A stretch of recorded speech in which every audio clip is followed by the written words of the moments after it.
एक मिनिट पुढचे विषय घेण्यापूर्वी आपल्याला सर्वांना कल्पना आहे की आज जुन्या पेन्शन योजनेसाठी जे लाखो कर्मचारी एकवटलेत यशवंत स्टेडियमवर त्यांनी मला आमंत्रित केलं होतं आणि मी तिथे गेलो. माझे सहकारी नेते आणि आमदार सोबत होते.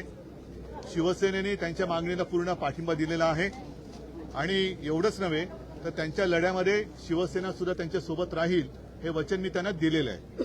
त्याच्यामुळे मला असं वाटतं की लवकरात लवकर या सरकारने निवडणुकीच्या टाइम टेबलाची वाट न पाहता यांची जी मागणी आहे जुनी पेन्शन योजना ती अंमलात आणावी, ती लागू करावी, सुरू करावी ही त्यांच्या वतीने माझी शिवसेनेची पण मागणी आहे. त्याच्यानंतर आता पुढचे तुमचे काही प्रश्न असतील. आणखी एक महत्वाचा मुद्दा असा आहे की तुमच्याच माध्यमातून मला आता कळलं निरगुडकर साहेबांनी राजीनामा दिलेला आहे.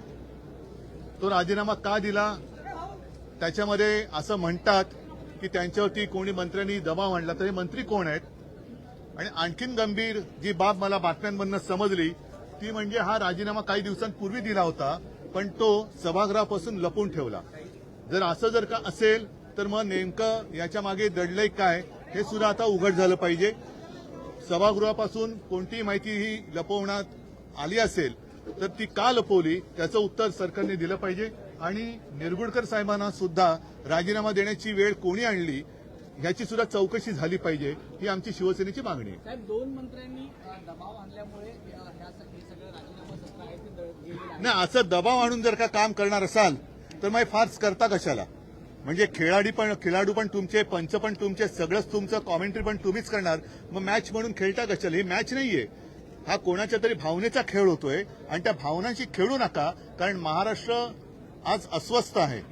तो अस्वस्थ महाराष्ट्र त्यांचं जर का नीट त्यांच्याशी बोलले नाही, ती जो समाज रस्त्यावरती उतरलेला आहे त्यांच्याशी नीट बोललं गेलं नाही, त्यांच्या मागण्या जर मान्य केल्या गेल्या नाहीत आणि हा जर का भावनेचा खेळ, वेळकाढूपणा हे सरकार करत असेल आणि ज्यांना तिकडे एक समिती म्हणून नेमले त्यांच्यावरती मंत्री दबाव आणत असतील तर मग असे मंत्री त्यांच्याबद्दल काय कारवाई करायची ते सभागृहाने ठरवायचं.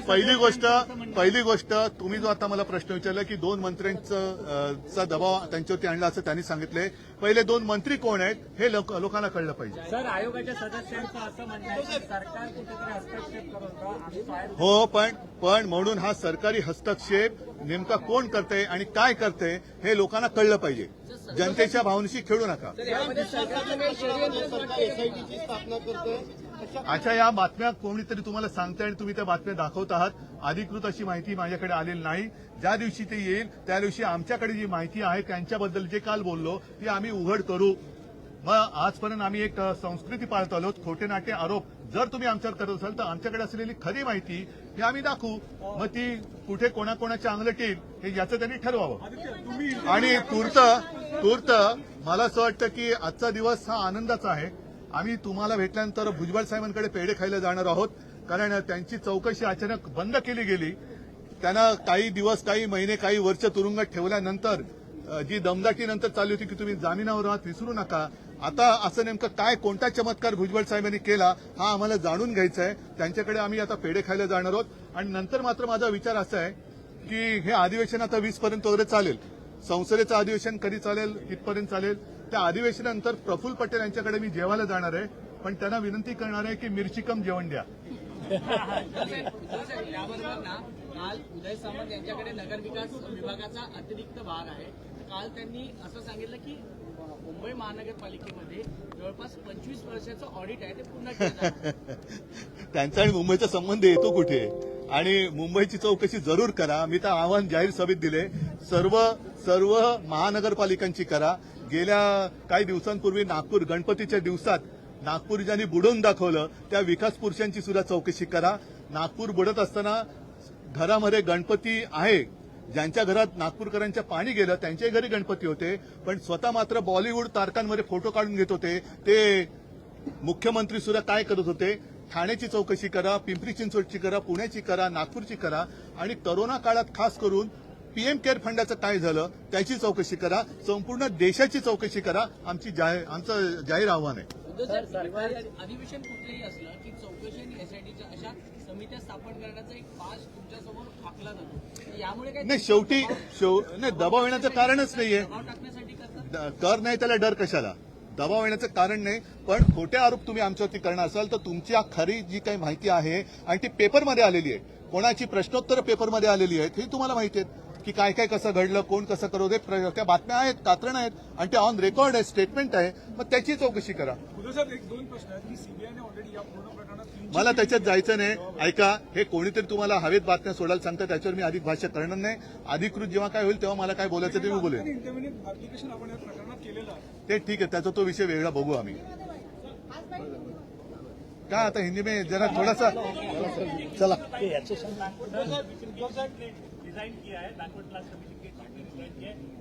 उनकी जांच होनी चाहिए, क्यों उन्होंने रिजाइन किया, निर्गुडकर साहब ने क्यों रिजाइन किया.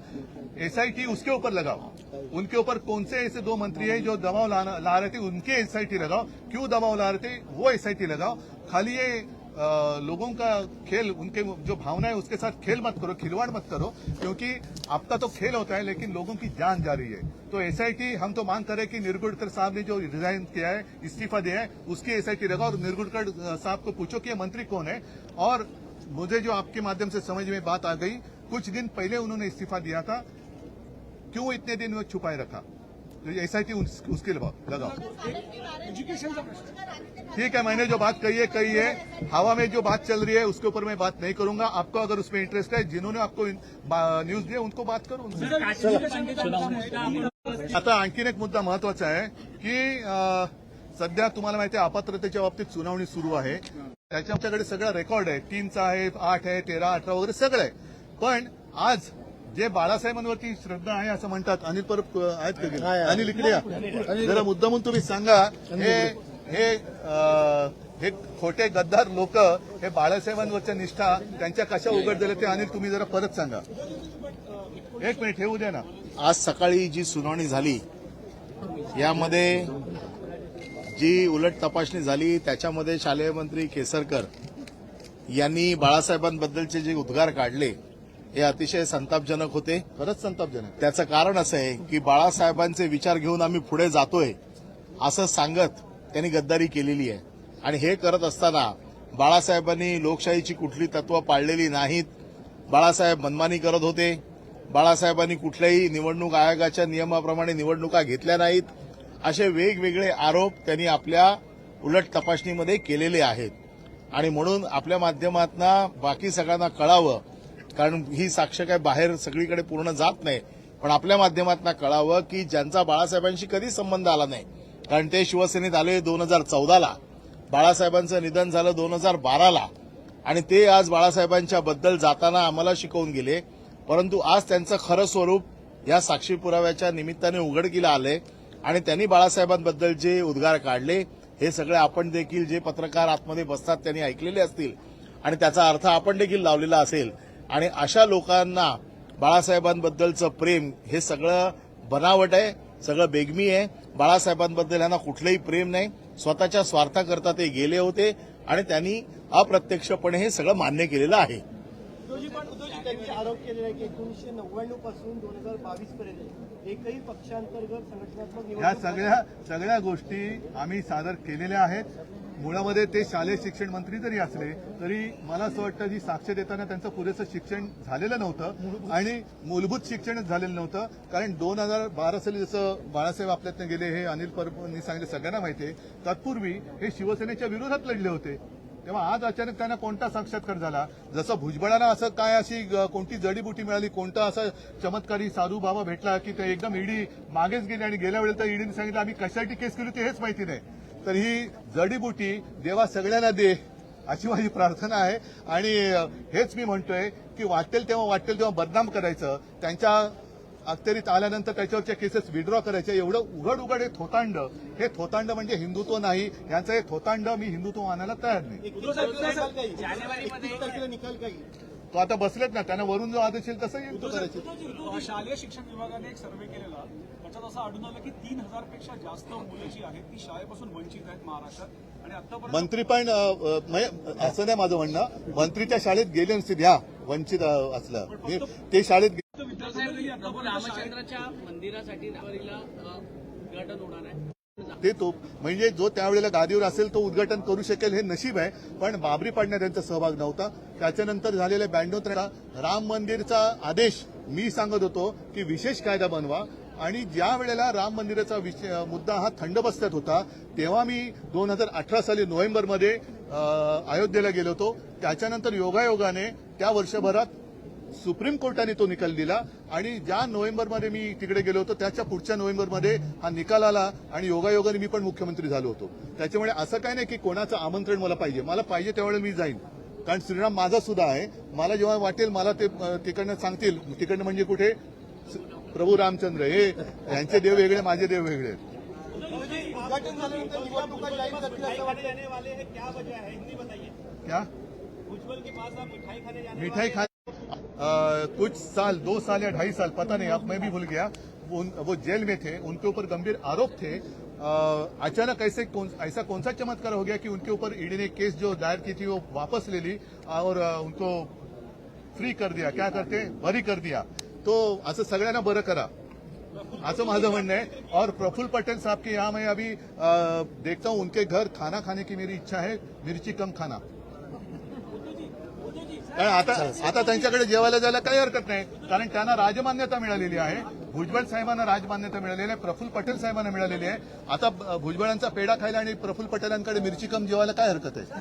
ठीक है. भाजपा ने 400-450 रुपए में सिलेंडर दिया, नाराजगी जनता का क्या बोलते. हाँ, अच्छा मुद्दा है, कारण ये बहुत ही अहम मुद्दा है.